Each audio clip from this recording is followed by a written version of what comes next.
talked earlier about women being most concerned about security when they're going out and meeting new people and dating in middle age. So what are some tips that you have about how to stay safe when you're meeting strangers, basically, that are online? You don't know if their profiles are true or not. What's your advice for that? So if you have an email address and you want to share that, make sure your name's not in it.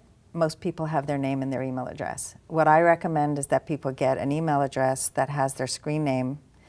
So mine is Sweet Strong Spicy for one of my accounts. So be sweetstrongspicy@gmail.com. So maybe even if they've got different accounts on different dating sites, a different email address. No, you don't have one. to. You don't have to. But it's just, it's something playful and fun that has nothing to do with your name so that you can keep that private. You never want to give out your last name to anybody until you have built trust. Always meet in a public place for the first time, and never let somebody pick you up at your house until you have really built trust and rapport.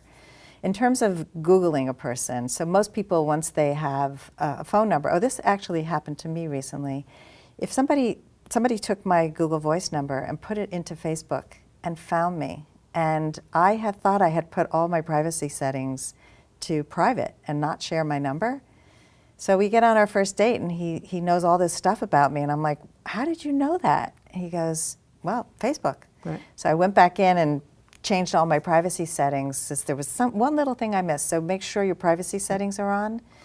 I've done that with people's phone numbers once they share them. Wow. And so you just talked about a Google phone number. Yes. So tell me about a Google phone number, because that's a great tip for people. You and I talked about it earlier. So I recommend that people get a Google Voice number. So all you need to do is go into Google Voice, and it'll tell you exactly how to set it up. My mother's 85 and she's dating online.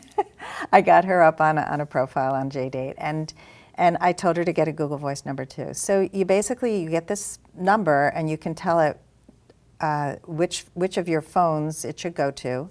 So I have mine set up on both my cell and my landline, and nobody ever sees your name, nobody ever finds your address, and you can block them very easily. So and you can change your phone, so it's not traceable to you, it's really. Not traceable. So it keeps you safe again. Except when they put it in Facebook.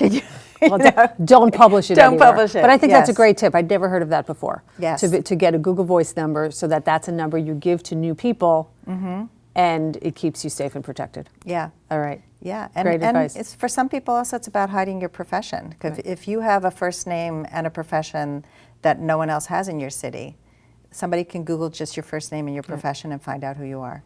So keep your information private until you're ready to share it. Great advice. Thanks, Sandy. If you like today's Bottom Line Expert Minute with Sandy Weiner, then come to our website, bottomlineinc.com, and watch more with Sandy and more with our other experts.